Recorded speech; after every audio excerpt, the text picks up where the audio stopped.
So this is the second in our simple home exercises series. The first one was standing on the spiky balls and our various sitting positions, kneeling, sitting cross-legged and sitting side-legged.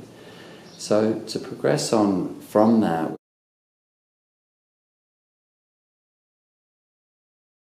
we're going to be doing some squatting and just some basic getting up and down off the floor exercise.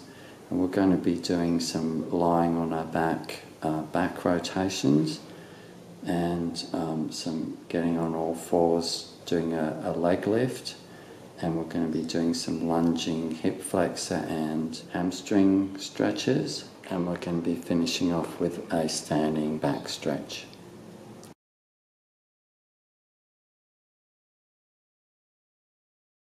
So for our squatting, we've probably covered this quite amply in other videos, but we'll just go quickly over some basic squats. So we can have various foot positions. We can squat in a feet turned out position. And what do I mean by that? I mean just taking up all the slack that's available in our rotation of the whole leg and the feet all the way out. So we don't want to be forcing it out, but we don't want to have any slack there. We want to take up all the slack so there's some activation going on right down the inner legs and right down into those ankles and feet. So we can start to squat, we can start to lean one side to the other. So keeping our head nice and lifted, imaginary pillow behind the neck or shoulders just to keep the head resting back and keeping this upper chest region nice and open. So squatting, lovely, good, and take our weight side to side. Let's turn our feet in now and we'll do the same thing. Not nearly as much up and down range of movement here because the ankles don't give us quite that same range. But it's a very, very important angle to place our ankles in, otherwise they very rarely get that activation through that line of connection through that ankle joint and through these knees. Let's try a cross-leg squat. So just coming back to basic principles for squats, let's think of just coming down to a level that's comfortable, having a nice loose wriggle to loosen up any resistances to coming down lower, and also for getting a feel for the support that we're letting go into. And so let's take that to the next stage, coming down a bit further. Keeping the head up, you can certainly use your arms, you can bring your arms anywhere you like, you can experiment fully with that. And again, just having a wriggle to loosen up and feel the support, and drop further into that support. Having a little bounce, and only working into this position to the point of where you're starting to fatigue.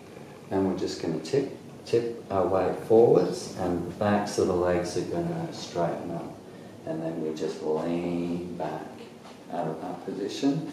So crossing the legs the other way and repeating that.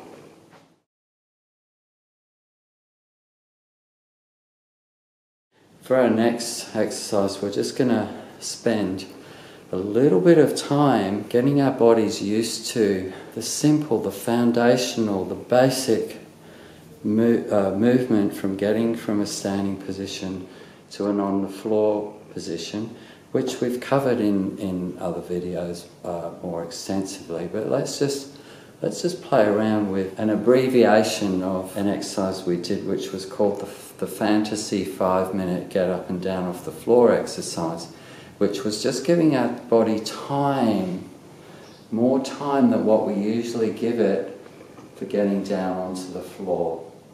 And there are no rules for this exercise apart from doing it slower than what we normally do and trying to explore different ways than how we normally would, and following that pleasure principle as we do it. So exploring through pleasure different routes down than what we normally take. So if something isn't feeling good, just move into a different position that does feel good. Right. So, and it's certainly fine, absolutely fine to use hands for support. So we're using, there's no part of our body that we cannot use for getting down.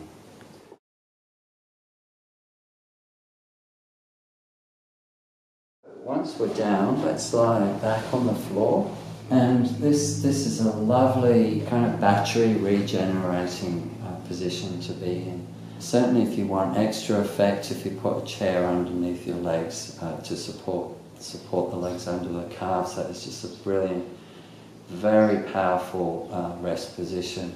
But for the purpose of these basic home exercises, we're just going to keep our feet flat on the floor and just getting that feel for the floor, the interaction of our body, drawing upon that support from the floor and getting a feel for that relationship between us and the wider environment. In this case, it's the floor. There's a lot of things we can do in this position, so I have to keep abbreviating to keep it simple. So let's just start rocking our knees side to side and turning our head in the opposite direction. And we can either do that with arms out to the sides or behind the head, because that's going to help keep the shoulders anchoring down into the floor. If we have our arms down here, the shoulders tend to lift away from the floor. So either arms out or hands behind head will keep the shoulders nice and pinned down and levering into the floor. The more that opposite shoulder can lean into the floor, the turning of the head emphasizes that lean, the more our legs are going to be given the counterweighting that they need to travel in the opposite direction. Let's take this bottom foot and put it up on top of the side of the top knee. With each breath cycle, allow our bodies to sink further and further into the support from the floor. Now there's a couple of really good arm positions. Certainly just hands behind head is really nice and opening for the chest, really nice and opening for the whole upper body. But so is this position.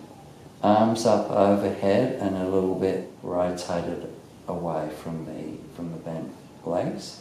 You can take this arm more directly over this way, bring the other arm up and just reach it out towards the lower arm and then just drop it. So there's 3 different arm positions you can play with. A really good way to play with all of them is to just experiment for a sweet spot where some little patch of resistance is just asking you to just stay, can I just stay right there? For me it's right there. It's asking me to stay right there till it can let go a little bit more because it's stuck there. And we can include some breathing with that. So let's have a breath in as we expand out into the floor. And let's think of this leg here, the upper leg, expanding outwards towards the ceiling, but not moving because you're keeping it pinned down by the foot that's on top of it. So breathing in, expanding out, and breathing out, everything drops. And in that lovely relaxed collapsed position, we can just have a little jostle and a little shake. We're relieving all those tensions so we're ready for the next stretch, and hopefully this will be a bigger one because we're just breaking through so many layers by expanding out, and any tensions we've kind of touched upon with that expansion, we let go on that out breath and we just shake them out. Lovely. So I went into a little bit of detail on that one because I absolutely love this basic position. When I'm completely exhausted, this is one of the best ways for me to get my body open. You know, when we're struggling and when we're tired, we can often go into contracted withdrawn state. So this is a lovely way to just allow support into our bodies that we don't have to withdraw from, because the floor is just so supportive, and then we can let go of all those energy-hungry tensions and contractions. Give everything into the floor, and the floor responds in that beautiful relationship we have with the floor, which is we give it our loading, our weight and our stress, and it receives that, and it reciprocates by sending us a sense of uplift and renewal of energy that kind of fills our body out and fills out all the spaces in our body for us. Lovely, good. Let's do our all fours exercise next. Now, a really good warm-up before we start to kind of stiffly go into our all fours position is to just warm up to it so we don't go into it quite so stiffly. So feet either together or crossed, and knees nice and wide. And how wide, you may ask? The same principle of just taking up all the slack that's in those adductors, just taking it all up so they're not straining, but there's no slack in there. So that way they're remaining active and connected, and we have sensation going all the way through those inner legs, and the pelvis is nicely open and active. So relaxing the chest so that the chest inflates and rolls the shoulders back into a nice, comfortable, relaxed position. And let's just get a good feel for our body just opening up, freeing up, and exploring that nice sense of complete movement from one side to the other. Because we don't want to make our exercise session just two-dimensional, because it's very, very restrictive, and if you keep exercising in that two-dimensional way, it's going to be quite straining and tension producing for the body, and tension also produces distortions, and the downward spiral goes on and on and on. We try to counter the distortions with more effort, which produces more tension that we have to keep fighting, so we have a body that's in conflict with ourselves. And the way to get out of that spiral is to simply come back into relationship with the ground and let go into it, and let our bodies organise itself around that with that supportive relationship.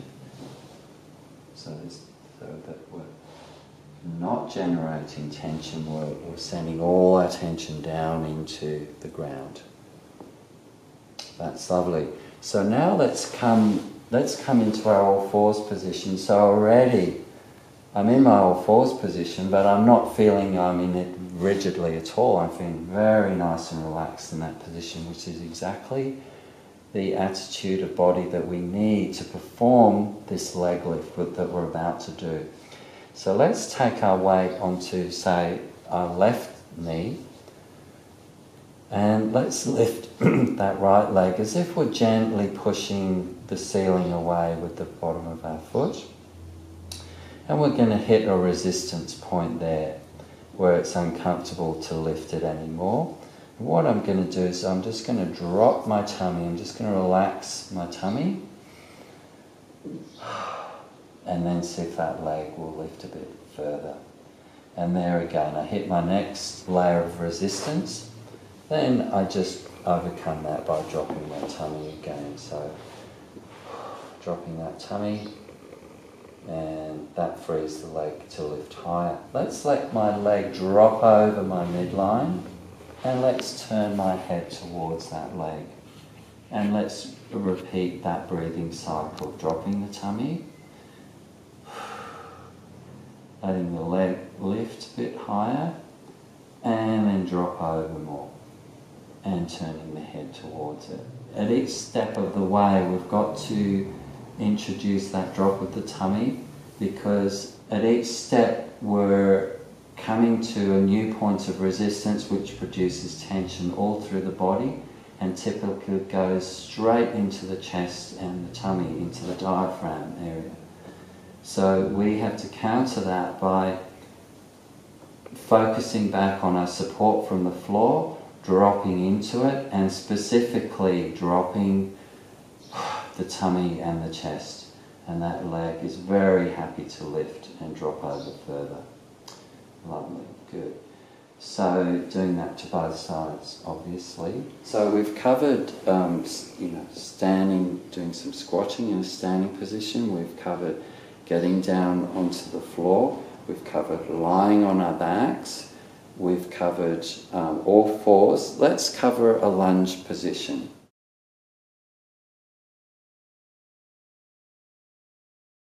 Let's put our thumbs in our lower back. That's going to be the support for our lower back to lean into. So let's lean our way back into those thumbs. And once we're leaning back, let's start to rock those hips forward and back. Now if you're having trouble keeping balance, just shift that back leg across a bit, and that should make things a lot more stable and easy. Imaginary pillow behind the neck or between the shoulders, just to help the head rest back and open the upper chest centre. Lovely. So this is a lovely opening for the hip flexor. Let's pull the foot and the knee together on our in-breath. So pulling gently for 5 seconds, very gently. And then on the out-breath, just relaxing back and letting those hips drop forward a little bit further. So one more time, breathing in, gently pulling the two limbs together. And out-breath, resting back and letting the hips drop a little bit further. Let's straighten that front leg. Now before we were resting back, upper body was leaning back and our hip pelvis was going forward. Now let's reach the tailbone back and let's reach the upper chest forward like this. So, and then on our in-breath in that position, what we're going to do is draw our heel towards our knee. So knee and heel, trying to pull the floor together. Again, very gently indeed. Keeping the tail, so there's 4 points of focus: tail, upper chest, heel and knee, all working together here on that in-breath. And out-breath, we just let this upper chest fall forwards. And if that heel wants to slide out, we just let it slide out. Now another thing we can do is just shake the whole body. So just shake through any part of your body you feel you have access to. This is a hamstring stretch. The tightness in the hamstring is also going to reflect the tightness of the whole body. If the whole body is tight, it's going to contribute to the tightness in the hamstring. So if I start to free up other parts of my body that are easy to free up, as well as trying to free up that leg, then when we come back to this position, we can probably easily slide forward a little bit more. So freeing up, and just letting that upper chest slide a little bit further forward. So we've got the contraction on the in-breath method, and upper chest leaning further forward, just sliding forward on the out-breath, and we've got our shaking up method. Let's finish off with another standing exercise, which is a fantastic one to finish off any exercise session whatsoever in my experience. So let's come up in a way that's a little bit of a modification of a way that we've described in our floor relationship series, which was, we used a falling forwards method and we used a falling backwards method. So let's stay in this position and let's just bring the toes up of that back foot, and now it should be very easy to just fall backwards and the front leg just kicks you back up. So that's just a nice little neat way to get up that we can play with.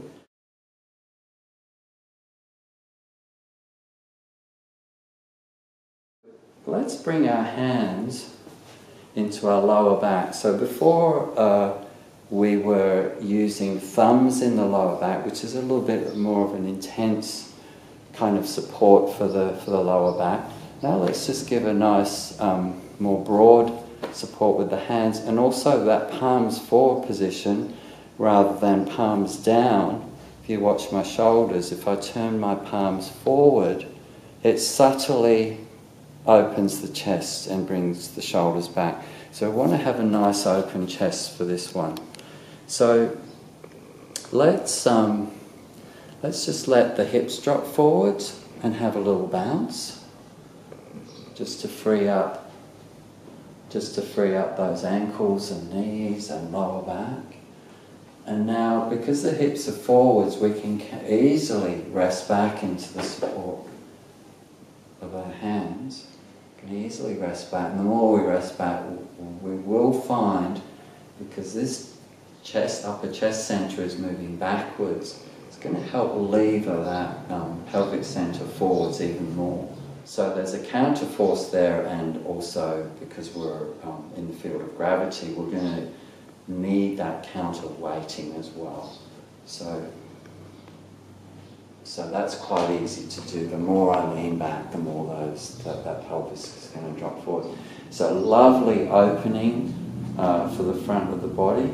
A lovely balancing position, so my body is having to learn quickly, being very well organised and aligned so I don't fall over, because my heels are lifted and I'm just bouncing on the balls of my feet. I'm balancing in a fairly precarious position, so my body's having to do lots of little quick adjustments to bring everything into alignment, everything into organisation so I don't collapse. Everything is connecting beautifully, and we're just bouncing to shake out as many of the tensions in any of those joints as we possibly can. And we're just going to tip over to one side and do the same thing. So still leaning back into the support of those hands, and just jostling everything around to free things up, and then tipping over to the other side. Bring the neck up, just freeing up wherever you tend to feel it's needed, and we can certainly change our foot position. We can change toes in and toes out. Just freeing up as much as we can. And there we have it.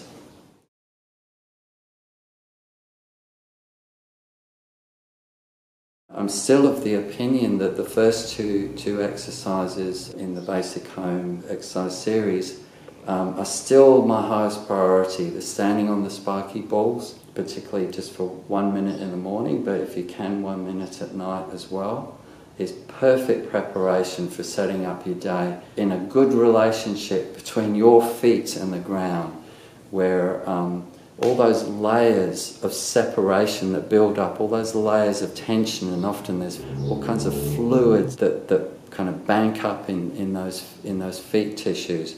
We need to break them up, because they are all resistances to that relationship of our body connecting to the floor. So starting out every morning, just opening up so we have a fresh relationship each morning with our connection with the floor is so important, and keeping the head resting back as we do will help that connection flow right through to our upper body. And then doing our kneeling, sitting on the floor is just such a foundational exercise. Like a lot of us do lie, I mean we lie down in bed, but we very rarely sit cross-legged, side-legged and kneeling if we're not generally on the floor people. So they are two main contradictions for a modern lifestyle that is so important to just grab 5 minutes a day to do, at least 5 minutes. And these ones today have been my next choices in terms of priority for a lifestyle that doesn't have too much time to expose our bodies to the necessary additional positions and movements and connections that we don't usually have in our modern lifestyles.